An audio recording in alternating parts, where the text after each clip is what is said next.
Hey y'all. So this one is gonna be a little bit sad, but welcome to Receiving Related. This is your first time here. My name is Tara Walker. I'm so glad you clicked on this video for story time. If you are a returning subscriber or a returning visitor, hey y'all, hey. So yeah, this one is about my dog, my very first dog. I would later have another dog when I was an adult. But as a child, this is my very first dog. First of all, I didn't think I would ever get one because my mom, she don't do animals. Like, she don't like cats, dogs, frogs, kittens. It don't matter. She just birds. Okay, she don't like them. And so I don't even know how my sister got her to do this, but she agreed to us getting this dog. So I think the lady was their tax preparer or something like that when we were younger. Somebody that they knew, and she was moving, and she when she was moving she couldn't take her dog with her, and I believe he was a golden retriever, and that may be why I want to go to retriever so bad, and I'm gonna get one because the Lord said, yes, daughter, you delight yourself in me and you shall have the desires of your heart. Okay.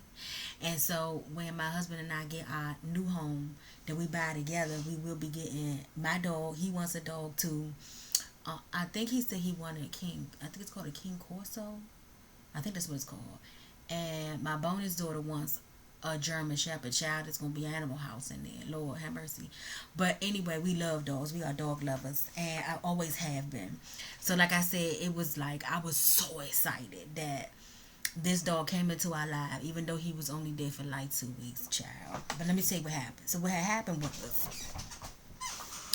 um, the dog was depressed. Okay, when he got to the house, he was depressed. You know, just like a human being that's been taken away from their family. I believe the owner had him since he was a puppy, so he was depressed, and he found a place like underneath the dining room table in our dining room in our old house, and that's where he would just sit. He barely ate. You know, I did walk him and stuff like that. Of course, I did. My sister wasn't even living with us at the time, so like I said, it was crazy how she agreed my mother to get this dog. But my dad worked at night, so the only person that kept him, had to keep him company, was me. And so y'all, I just, oh, I love that dog. I got upset and would go to my mom and like, he's not moving, mom, he's not. She could care less. She really could. I'm just being honest. She could care less, right? And I was like, he's not doing anything, he's not walking around. And he wasn't. He just would lay there. It made me so emotional. But I would spend time with him. I would go and talk to him. He had a brush. I would brush his fur. I would sing to him. I love that dog, y'all. His name was Mack. I loved me some Mack. So Mac eventually began to get used to me because obviously I'm the only one that pay him any attention. And why I said that is because I remember the first night it happened, I had got up in the morning to go use the bathroom, and I used to have my mom had a little rug, just like a small rug on the side of my bed to step on when I got out the bed, and I remember stepping on him, right? So what began to happen was I would leave him in the leave him in the dining room when I went to sleep, but apparently at some point in the middle of the night I didn't even hear him, which was interesting because I've always been a light sleeper. But he came in and laid on the mat by my bed, right? I'm telling y'all, he was my dog, okay? And this happened a couple times, and he scared me when I stepped on him, and I scared him. He jumped and I jumped too. So he started to be my dog, okay? And so cousin came over, right? So cousins always teased me because I was a chunky kid, right? And cousins always teased me, called me fat girl and stuff like that. And this one particular time she was doing that, and she was making me mad, and she would call me the name, but then she was a punk, you know what I'm saying? She had called me the name, but then be right by the steps so she could run up the steps when I would come to chase her, right?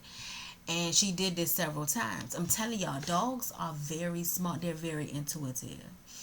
And I truly believe that Mac saw this going on.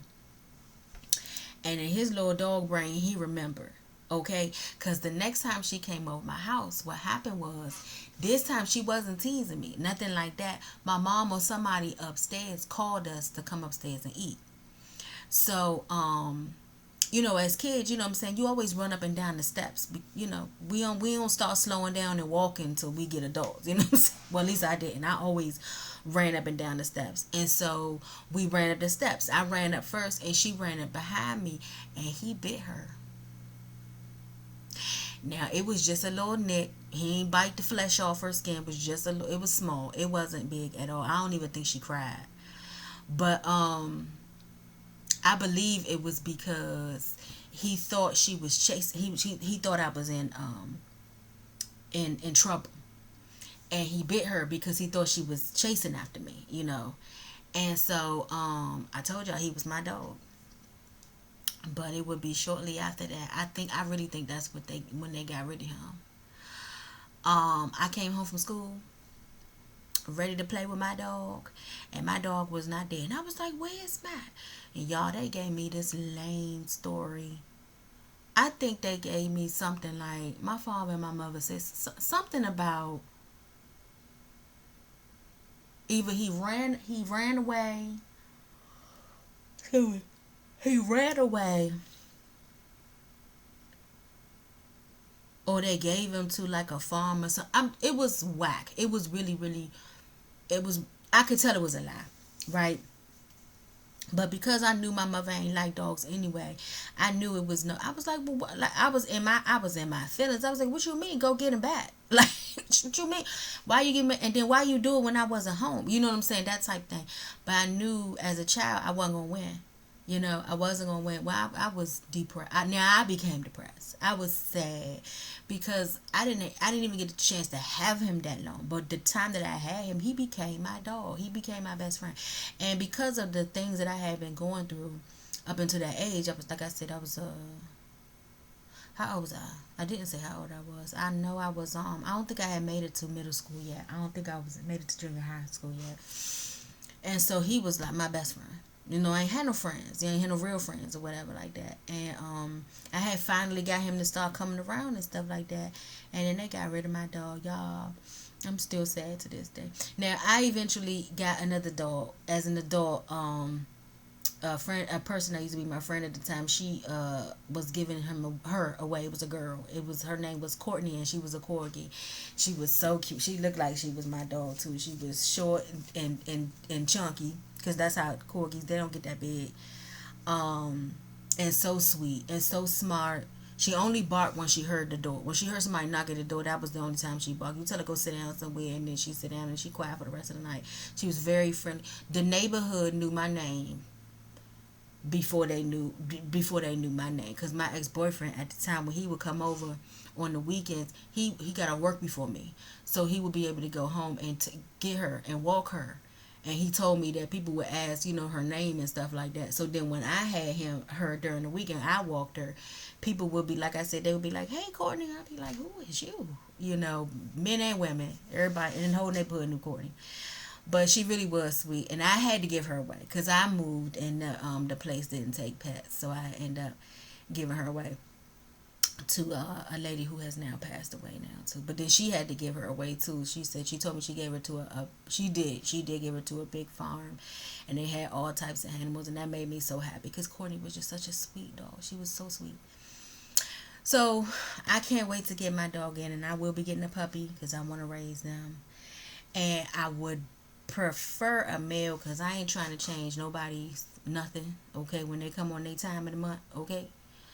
I got enough of that going on myself, and my bonus daughter, she come. I don't got time, okay. And so I'm gonna try to get a male, but I say that, but it's whoever catches my attention, whether it's a boy or girl, whoever, whoever I fall in love with right away when I see him. But anyway, that is my story. That was my dog Mack. He was already I think he was already like a teenager back then, so Mac probably passed away by now, because shoot, that was a long, long time ago. But I hope he lived a happy life, y'all. I love me some Mac. Anyway, if you enjoyed this story, I encourage you to come back for more. I have plenty more. I have a whole playlist for you, and I have more to come. I would love for you to like, share, subscribe if you haven't already. If you have a story you can relate to, Drop a comment in the comment box. If you had a pet, if you had a best friend as a pet, you don't have them no more or whatever, let me know, because people receive when they can relate. Um, my memoir, I think this story. No, that story actually that was a freebie. That one not even in my book. But my memoir, Cage Girl, will be in the description box below. And if you like to sew into the ministry, that information will be in the inbox below. Yeah, I hope to see you again. I love you, but know that God loves you more. See you next time. Bye.